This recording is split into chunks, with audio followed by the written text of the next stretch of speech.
Retro and Solo, my name is Adam Smith, and today I'm excited to be continuing my showcase of Aeon Trespass Odyssey from Into the Unknown, which has currently come back for its second printing on Kickstarter. If you want to find the link to that, I've got it in the pinned comment and video description. It's already had a massively successful very first day, and it's exciting to be getting this one back to the table for you guys to help you make an informed decision as to whether or not this is for you. If you haven't checked out my prior two videos, the one that focused on the setup for the tutorial battle, as well as the beginning of the battle itself, you'll want to check those out to get a great understanding of where we're at currently right now, because we're going to pick things up right after the battle with the Hecaton. After I've defeated it, as you can see here, I was able to take it down, giving it its 6th wound, which was enough to take it out. But you'll also note that one of my Titans actually fell as well. So as we dive into the battle aftermath, we know that getting the 6th wound was all it took to slay the Primordial, and it's important to note that you win the second that you deal the killing blow. Any negative consequences of the BP card or any other effect that would trigger during the round are ignored. However, you still get, of course, the rewards like loot and critical wounds. Now, the Primordial has been killed off, so all that's left to do at this point is to clean things up and gain some resources. As the dust falls, you remain standing. The Hecaton does not. This was a hard-earned victory, but a victory nonetheless. For now, the Argo is safe and can continue on its journey, and you need some answers. As your souls slowly leave the Titans' bodies, you notice particular blades sticking out from the Hecaton's side. You haven't noticed them before, be it the reason the monster was weaker than expected? To whom do they belong? Primordials inside of Aeon Trespass Odyssey pose an existential threat to the mortals. They are also a valuable source of resources, though. The shipbreakers are going to want to take what they want in order to keep the Argo going, but the rest is going to be left for you to harvest and remake into powerful gear, which you're certainly going to want to do. Now, every battle is going to net you primordial resources from their wounds that have been dealt, and you get these resources even when you lose. You're going to look in the top right-hand corner of the BP card that was used to deal the killing blow, and these are the resources you're going to gain. So at this point, we're going to go through all those resources across all the cards in the wound stack. Now, in terms of where you can keep these resources tracked, you can do this inside the Aeon Trespass Odyssey app in the cargo hold section, or you can do it in the cargo hold section of the Argo sheet. I'll show you the app as it's a little bit quicker to actually demonstrate. We have the cargo hold here, and you'll see at the top we have Mortal, Primordial, and hidden across these rows. Now, if you go to Primordial, which is what we just took down, it's going to give a whole bunch of different things that we can potentially gain. They all have icons across them, and they're going to pair up with the icon you'll see underneath of the stage number in the top right hand corner of the wound card that you're referencing. So we're going to go through that stack of cards, and we're going to uptick all these different categories based on what we have in that wound stack. So just underneath each of the card levels, you'll see an icon, and some of them are different and some of them are exactly the same. On the right-hand side, I have a whole bunch of raw ambrosia. And then on the left-hand side, at the very top, this one right here, this is muscle cluster, and then below it is calcified knucklebone. So what's really unique about Aeon Trespass Odyssey is you can see that the tie to the resources you gain come directly from the parts of the body that you wound on the Primordial, which makes this quite interesting in terms of being able to strategically go after certain parts to gain specific resources. In this case, based on my battle, I'm going up 4 on this one here, as we talked about, 1 here and 1 here. Something else to notice in the app, as you roll down through, you get to an area called cores. Now, if you were lucky or skilled enough to critically wound a BP level 3 card, you also gain 1 Hecaton core, which is definitely a good thing to have. Now, a quick note for the future, something you definitely don't want to forget about is that when you gain resources down the line from wounds, you're going to always times it based on the primordial level. You'll remember when we set up this particular primordial, it was level 1. So we're clean to put everything through just as it is in terms of the icons, but make sure when the levels start to increase on the primordials that you're timesing the resources by the level of that primordial. Make sure you don't forget that, because it's going to certainly impact your resources. Now that we finished gaining resources, let's move to special rewards. Yes, not only at the end of a battle will you be gaining resources, but sometimes at the end of a battle, you'll gain a special reward. It might be something like a node, technology, gear. It can really be anything that the game provides for you. In this tutorial battle, this is the item we're going to get. This is a weapon. It's going to end up being a physical card, so we're taking that card and placing it in a common pool. Of course, if it's not a physical item or card that comes from the game box, you're just going to note it on its corresponding sheet, or if you're using the app, you'll be noting it there. It's not always going to be positive outcomes coming out of battles. Even when you win, you could potentially have casualties, as I do have one here. Unfortunately, one of my Dreamwalkers ended up falling off of the game board itself. So the game board where you're battling can potentially be the entirety of the game board. There might even be restrictions around how much space you can use on the game board in certain fights. But long story short, you're kind of on like an elevated platform. So if you get pushed off of the game board spaces, well, that Titan is gone. And that's exactly what happened, unfortunately, to a Titan that I thought was in a relatively safe position, but things went sideways quite quickly and they got thrown off the game board. So that is a Titan that I have lost. Now, in this case, we don't have the number of available Titans marked on our Argo sheet at this point in the Learn to Play tutorial. All we know is how many Dreamwalkers we actually have left at the end of this battle. That's all that matters at this point. So we have 3 Dreamwalkers still alive, so we're going to note that on the Titan area of the Argo sheet, or you can even note it inside the app as well. Now at this point, you can go ahead and discard any conditions or condition tokens, or even other tokens you might have gained during battle, things like modifier tokens, for instance. And it's also worth mentioning that game elements and conditions may have end of battle effects, so don't forget to check for those as well. Let's quickly touch on Titans and their classes. Now, the Dreamwalker Titans, which I have a number of them to start the battle, but I lost one during the battle, and just moments ago mentioned that I'm putting on the Argo sheet Dreamwalker ×3, because I only have 3 of them remaining. These are a resource. You're going to gain these and lose these often, mostly during battles, but there's other effects that might actually force you to lose Titans. Now, on the other hand, you're going to actually be able to gain Titans during the voyage phase and during exploration and adventure. So that's how you're going to be able to get them back. Now, other Titan classes, collectively called Argo Bred, will become available to you as your Odyssey progresses. They are stronger and better in every way than Dreamwalker Titans, but they die just as easily. So you're going to want to take care of those Argo Bred Titans because they're not replaced as easily as the Dreamwalkers are. And a huge thing to remember around Titans is if you have fewer than 4 Titans when you need to do battle, you engage with as many as you have. You're just going to run with what you've got left. If you do not have any Titans when you need to do battle, you just immediately lose the campaign. Now let's move on to resolving the tides of fate. The Moirai, the sisters of fate, are fickle and like to toy with the lives of mortals. Primordial battles are the pinnacle of this cruel spectacle, but there's a silver lining. Once the battle is done, the tides of fate will recede, allowing you to breathe that much more easily. So at this point, you get to resolve the tides of fate, which usually means you get to reset your Triskelion values to triple zeros and lower your Argo fate in cycle 1, usually by -2. But at this point, you don't have any Argo fate value on your Argo sheet, so you don't have anything to lower. You can just write 0 there instead, and actually if you're using the app to track things, you'll note that it's a 0 there already. The Dreamwalker Triskelions have been reset back to 0. Let's quickly talk about fate. You can see it up there in the top right-hand corner.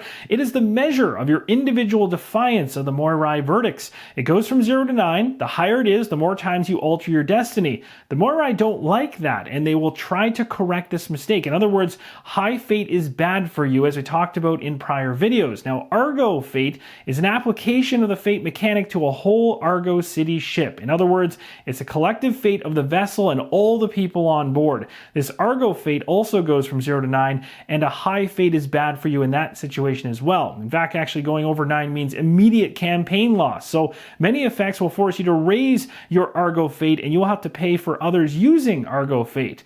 Now finally, some voyage phase effects will trigger based on your Argo fate level. Now we go ahead and return to our voyage, and normally right now we would shuffle the exploration deck, however we don't have one yet, so instead we just go to Tutorial Campaign Round 0 in the Learn to Play guide. With the battle fully resolved, we move into the tutorial campaign round 0 called The Awakening. We run into a narrative in the Learn to Play book called An Odyssey Resumed. You can go ahead and read this to get yourself more acquainted with the story. It's worth mentioning something very exciting that happened within the recent crowdfunding campaign that is ongoing as of the release of this video, is one of the stretch goals unlocked full voice narration throughout the entirety of Aeon Trespass Odyssey, which is going to be a welcomed addition to this campaign game, as it's going to immerse you even further in the experience. We have now begun our Odyssey, and outside of battle, most of the gameplay is going to take place on the Voyage map. It's the beginning of day 0. The goal is simple. We need to reach shore before our engines run cold. At this point, you need to go inside the box, find the square cards, and find these map cards. You're going to find them running from T00 to T06, as well as the Argo miniature itself. Make sure when gathering up your map tiles, you keep them face down. However, you can go ahead and flip over T00 to reveal it and then place your Argo miniature on top of it. By placing the Argo miniature on top, we're going to consider this moving the Argo, and after you move the Argo, you always tick the next day on the timeline. Now you'll mark this either on the printed Argo sheet or you can use the app as I've been doing. There's a timeline area up here in the top left. You'll see a T0, just place a check mark in this area. Now the timeline is the heart of your campaign. You're going to mark the passage of time measured in days. Inside of Aeon Trespass Odyssey, they serve as campaign rounds. If you do reach the end of the timeline, it's over, you took too much time, and your campaign is lost. So time is going to pass as the Argo moves around the map. You can see the map there, so it's very simple. 1 Argo move equals 1 day, which equals 1 campaign round, kept track of inside the app here. As time passes and the days go on, you're going to run into certain days having you do certain things based on the icons presented on the timeline. You'll see one here of crossed swords. That's going to let you know that you're going to a battle. Now, on top of the iconography, there's also places to put notes inside this timeline, and that's for your own reference because the game might tell you that something's going to happen in coming days and you want to keep note of it. You'll be able to go ahead, say for instance something's happening in 5 days, you can go 5 days ahead, make a note of that particular event occurring to remind yourself. Either on the Argo sheet or inside the app, let's now go ahead and populate the Argo, the ship itself, in terms of what is on it. We have sheltered survivors, refugees, and exiles that have become the crew of the Argo after the ravages of the Eschaton, and we want to make sure we have these marked correctly inside. So if you take a look here at the Argo in the app, you'll see by default it already has these things set up for you, but if you're using the Argo sheet, you're going to have to write these things in yourself. In this case, 4 out of 5 on the hull, 5 out of 6 on the crew. Now earlier in the video we talked about Argo fate and we said that we marked 0 on the Argo sheet, but you can see it here inside the app as well right underneath the crew. Now let's quickly talk about the hull and the crew and what they represent. The hull and the crew are hit point resources. In other words, they behave like resources, so you can gain them, lose them, and trade them. They're the life force of the Argo itself. Now, if either of these fall to 0, you're going to consult your storybook paragraph. There's going to be mentions in there, and most of them are going to not be so good. And this could spell disastrous consequences for yourself, as well as the likely end of the campaign with an immediate defeat. So you want to take care of the city ship and its crew. We're going to head back to the timeline now and place the words Fearful Recollection Event into the timeline 3 days from now. Here's a closer look at the technology card. It only has reference abilities, so it doesn't have any inherent effect right now. It will introduce important rules later on. For now, we disregard the adventure and gather resources rules on the card. Now this technology is considered a core technology. In other words, you just get it from the beginning of the game. There's no prerequisites whatsoever. However, in the future, you will gain or research new technologies. You'll flip them from its project side to its technology side and then add it to your technology deck. Now let's head into campaign round number 1. It's called Call to Adventure. We're about to begin our adventure.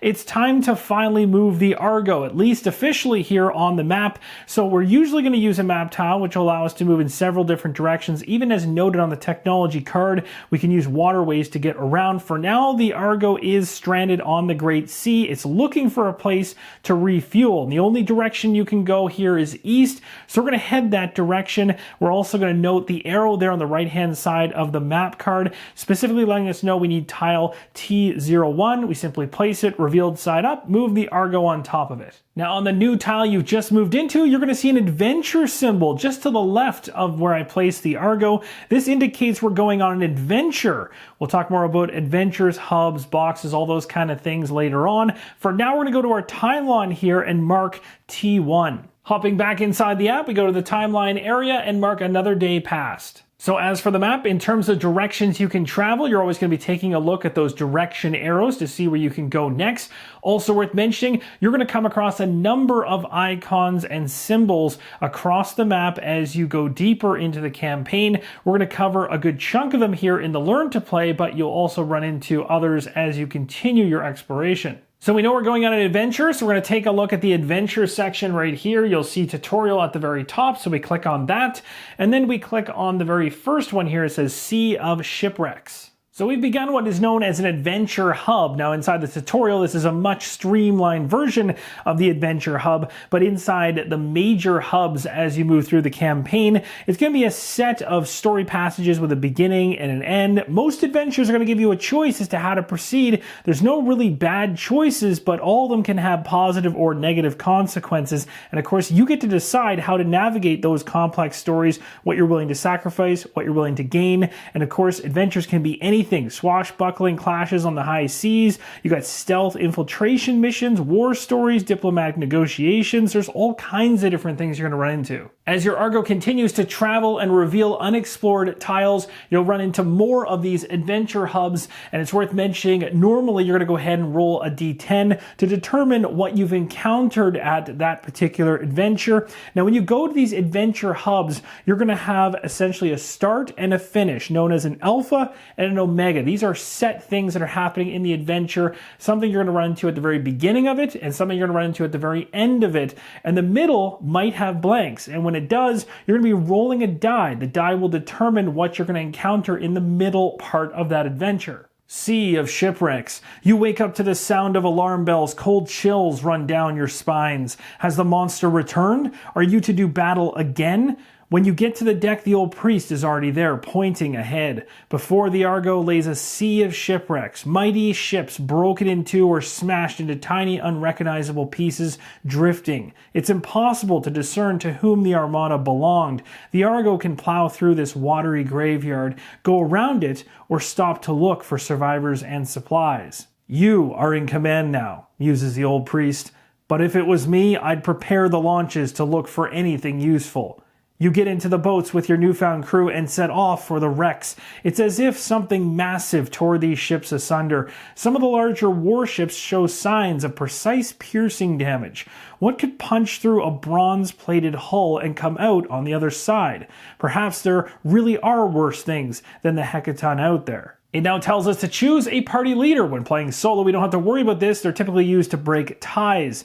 Now we have two options in front of us here as part of this adventure. It states, this place is a maze of shipwrecks. Foul things may lurk about. You decide it's better to lead the Argo in closer, as it should scare off any predators. This turns out great for the crew, not so much for the ship's hull. Now the other option we have is, these wrecks could still pose a threat to the Argo. It pains you to even think it, but the crew is replaceable. The ship is not. Consequently, many sailors fall prey to the mollusk, sirens, and sharks. Now the first option has us losing 1 point from our hull, whereas the second option has us losing a crew member. So we have to choose here between the two, and I've decided to take a knock against the hull. After deciding to have the Argo take a point of hull damage, that's considered a decision, so we now go to the choice matrix as it instructs. It tells us to mark A7 in here. We can either do this by using the scroll bar inside the app to change the letter, or this number one right here to increase to A7, or we can simply just click on A7 in the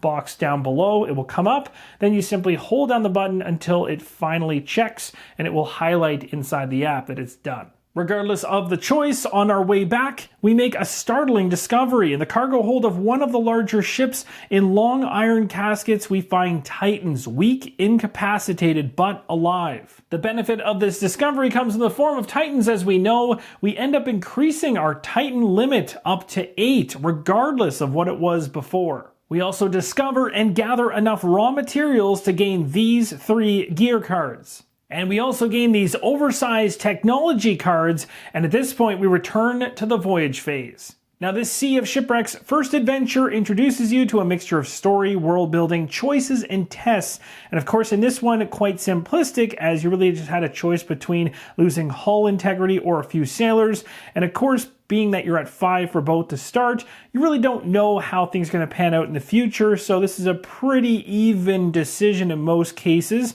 although these decisions will become tougher as the campaign goes along, and these adventures will become more involved for sure and more exciting as well. Now, the adventure also gave us new gear, which you can see there up in the top right. We also replenished our Titans. We now have 8 total. That's good. We want to have as many as possible there. In the future, you're going to have to work quite a bit harder to get new Titans, so you want to take care of the ones that you have. Now, we also got 2 technology cards here. Both of them have a permanent ability on them, which will introduce an ongoing effect that's always considered active. Doesn't need to be activated anyway, nor can it actually be turned off. It's just auto on at all times. The bottom technology tells you how many Titans you can have on board and informs you how to replenish your Titan supply by exploring the map. Now, it's important to note if you have multiple technologies that tell you you have a Titan limit, you cannot stack or add these together. You just take the highest one and run with that. The technology up top is going to open up the staging area and command center for your battles. You'll be able to use Argo abilities in battle, so you're going to want to write down your AA limit, which is now 2. The number of Argo abilities that you can prepare in battle will increase as the Argo advances in technology. As you can see inside the app, the Argo ability is already set to 2, so you're good there. If you're using the Argo sheet, make sure you make note of that. The other thing to note around the technologies we just gained, if you flip them over, you'll want to note the areas that state leads to and what's inside of them for later. Now let's head into campaign round number 2 of the tutorial called The War Philosopher. Late at night, as you sit around the changing map of the Bridge Thalos debating your next move, the old priest arrives with a stranger in tow. I am the War Philosopher, and I come with a warning. Titans are not your friends. They are wild animals and enemies of mortals. Only through anti-Kratos technology can we tame and control them. It's in the helms, you see. Helms and words. We need to suppress their inner rage and destructive tendencies. They're Kratos, so to speak. But there were only 4 helmets, and each time you do battle, you risk damaging one beyond repair. We need to make more. I only need your permission to start work immediately. How did you come upon this knowledge? He looks at you visibly uncomfortable, as if even questioning it lessens his achievement. I've studied the foe's scripture of only the remaining book on the Argo. The knowledge is incomplete, but there was enough. Do I have your permission? You have it. As you watch the tall man leave the Thalos, you wonder, where did the Titans come from in the first place? Your past, the ship, the fate that befell the world, so many things remain hidden from you. This state of ignorance cannot continue. Gather a group of the wisest thinkers and scholars of the Argo. Find a place for them. Bring them this, the last tome. Let them study it and report on their findings. The old priest smiles. Just what I had in mind. Time to continue your journey and move the Argo eastwards onto a new tile. We're heading to tile 02. Another map tile revealed, and another adventure symbol here. We've already marked one node on the tutorial hub track, so we're going to mark the second one now. Now, this node does not have a symbol inside. You'll see this inside the app as well. Also, don't forget to go inside the timeline and check off T2. So as you can see for this adventure hub here for the tutorial, we went for the Sea of Shipwrecks first. The second one is blank, there's nothing there. And then we have the Omega at the very bottom. The first one, Sea of Shipwrecks, is considered the alpha. So for this middle one being blank, we would normally do the die roll of the D10, but being that this is the Learn to Play guide, it's going to take us right to a pre-designated one, which is called Vast Spaces. The Argo mystifies you, an iron ship that does not sink and that sails on invisible winds. It is magic, the kind that Hephaestus might have conjured up in his forge. But the gods are long dead, and the grand forges of Olympus cold as Cocytus itself. When you go below deck, you find vast spaces that could house a fleet or even a city. Some of the sailors, along with the smiths, set up a makeshift ship-breaking yard. They took some of those shipwrecks you encountered yesterday and began salvaging materials for weapons, giant weapons for titans. As you inspect the salvage, you learn that unfortunately you've also taken in stowaways, a rabid siren, half mortal, half mollusk, all the hunger. Defend yourselves. We have 2 choices in front of us. The first one states it's only the 4 of you, so you need to engage the siren as one. That way, even though you risk more of you getting hurt, you will spread the punishment among you. The second option is it's only the 4 of you, so one of you needs to step up and hold the creature off while the rest scramble for reinforcements. They may be hurt bad, but the damage will be contained. If we go with the first option, each Argonaut has to test their fury or endurance at a 7+ to succeed. If we fail, that Argonaut then gains 1 danger. The other option just has the party leader increasing their danger level by 2 with no rolling happening whatsoever. In this case, I'm choosing option number 1. We're going to go ahead and make a roll for each of the 4. The first Argonaut to go is going to be this individual right here with an endurance of +1. So that is going to help me on this roll. So I have 1 already. Let's see how I do on the D10. We got ourselves a 4. That is not going to be enough. Now, what I can do to avoid taking a danger on my Triskelion is I could use Fate, very similar to what you would do in a battle, to re-roll this and mitigate it. But remember, you can only do this once per the die that's being re-rolled. So in other words, I could uptick my Fate by 1, re-roll this die. If I don't get what I like, I can't then uptick the Fate again and reroll the exact same die. But I do have the opportunity to do that right now. But again, remember, whatever happens here is really important to think about because it rolls into whatever next battle will come about. As you know, at the end of a battle, we have all these Triskelions resorting back down to 0. And that's only going to occur at the end of a battle. You're not going to get that benefit any other time. So the Tides of Fate is going to trigger at the end of a battle, causing all these to go to 0. So if you go too aggressively during this voyage phase, doing your adventures, making your decisions and everything else, and you kind of uptick your danger levels and everything else, you can kind of go into a battle in either a weaker or potentially even a stronger state. Now the rest of my Argonauts are all exactly the same and they're all starting at 0s in their Triskelion, so it doesn't matter which one goes for which Triskelion at this point. So we're just going to roll for all 3 of these and see how we do. First one is a 1, that is definitely going to be a fail, so that's an uptick there. We have a 2, that's another fail, and a 5. So that is a whole bunch of danger across all these individuals. Now I chose to go ahead and take the result of each one of the first rolls from those skill checks.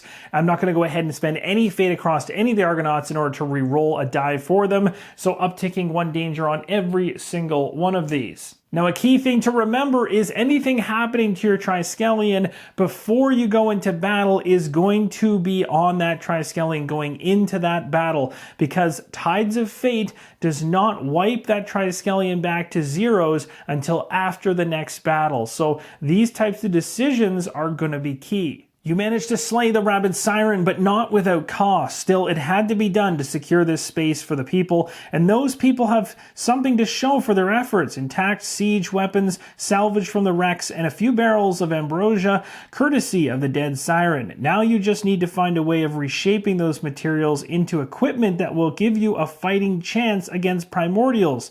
You need knowledge. As you turn back to look for the scholars of the Argo the old priest mentioned, one of you lingers. A flicker of recollection flashes in their mind. This horrid encounter has stirred something in them, something from their veiled past. We also gain some mortal-based resources we're going to track here inside the app. 2 of these and 2 of these. In the primordial section of the cargo hold, we're going to go up by 6 here, 1 here, and 1 here. In the immediate future, we're going to be able to use these resources to craft powerful weapons, armor, support items, and a bunch more. At this point, one of the Argonauts is going to gain a Nemos card, and this one's called Siren Survivor. We have to make a roll here to figure out which of these Argonauts are going to get it randomly. I'm rolling a d10 from the game, so as we only have 4 here, we'll give 1, 2 to this individual, 3, 4, 5, 6, 7, 8, and we'll re-roll any 9s or 10s. So here we go. Let's see how this roll pans out.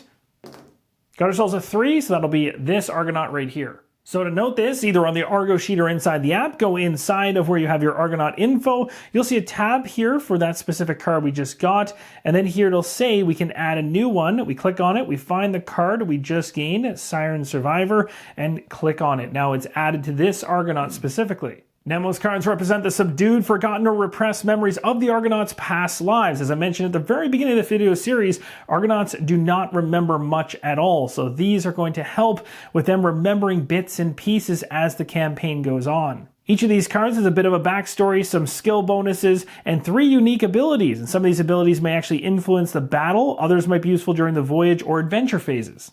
Only the first level abilities are available from the start, while the rest are locked behind breakthroughs. And these are achieved by collecting nodes along the way. Nodes are experience points tied to a particular card. The more nodes you have, the more abilities you unlock. Now, where the memory tie-ins come in is when you get to a breakthrough. So as you go through the nodes, you'll eventually get to what's known as a breakthrough node. And when you get to that particular breakthrough, it'll be tied to a story inside the storybook. It'll have paragraph numbers, and all of this can be tracked on the Argo sheet and inside the app to keep things easily referenced as you go through gameplay. So using the app, for example, as you uptick experience points with nodes as you go along, you'll eventually see a specific entry in the storybook referenced here that is now at a breakthrough. And then you'll continue through the nodes at the next level, going up one at a time until you get to the next story to unlock, and so on.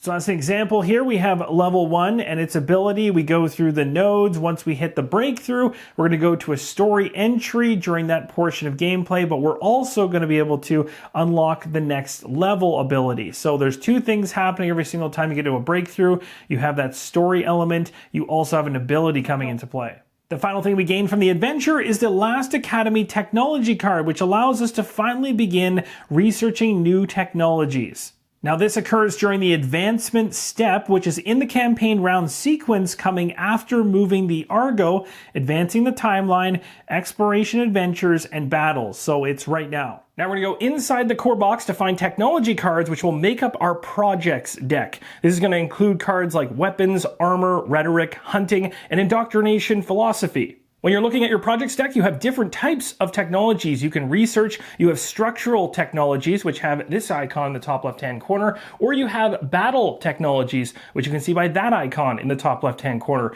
Inside of the 5 projects we have here, we have 3 structural and 2 battle. Now we're in the advancement step, and during the advancement step, you're able to research a project, and you can see here this time it needs to be specific to a battle technology that we're going to go ahead and research as the icon shows next to the T2. Here's a look at the 2 battle-specific technologies. You'll see the requirements are met as we do have a core technology already researched to meet that requirement on both cards, allowing us to lead ourselves to ranged weapons. So because we have these 2 projects in our projects deck, we can see here the ranged weapons project has a requirement of having both of these researched in order to lead to the next technology. Now at this point, both of these 2 are not researched, but we can still place the ranged weapons card in the projects deck. So in the future, once we've gone ahead and researched both of these, flipping them over, then we'll have met the requirements for the ranged weapons and be able to go ahead and research that one. Now,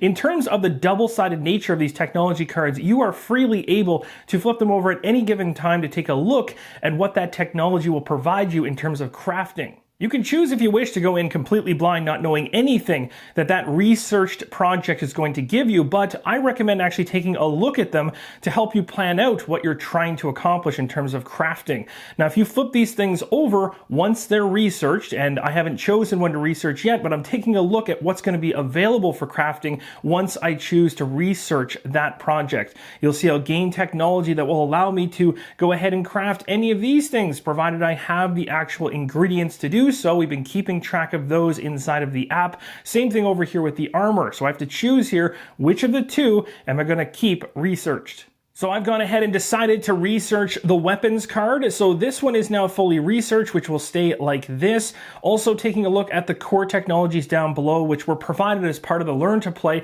Those are already considered research. They're core to the experience of the game. So even though they're 2 different sizes, there's no real difference between them beyond the fact that, of course, these ones are major ones you're getting from the beginning. So there's a lot of really important information on these larger cards, hence the difference in size. But beyond that, as you go through, you'll be researching different technologies and gaining more and more of these standard size cards. And really this is going to start to break your decks into 2. You're going to have a technology deck, which is going to be the deck of cards that you have researched, which is going to start in this case with this one, as well as the core ones I have down here. And then you'll have your projects deck, as I've talked about before, which is going to be all the things you can potentially research down the line and reference. Another question that might be going through your head is, how do the projects that I have in my project deck, when I started out, I had 4 plus the 1 that I recently researched, how were those determined to start off in the Learn to Play? Well, again, remember earlier in the video when I flipped over the core technologies that I'd already researched as they came into play researched already, if you flip these over,